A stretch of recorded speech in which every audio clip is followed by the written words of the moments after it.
People who realized they had bad therapists, what were the red flags?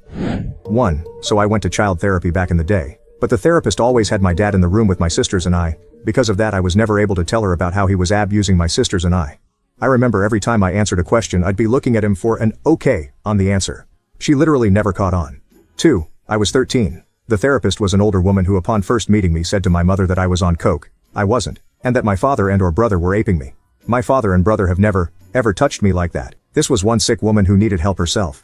3. When he was on the news for banging a client. It was his arrest photo because that's a crime. He was our marriage counselor, and he was married. So was the client.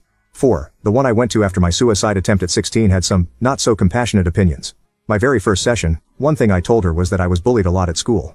Her response was, well, suicide attempts are usually done in order to manipulate others.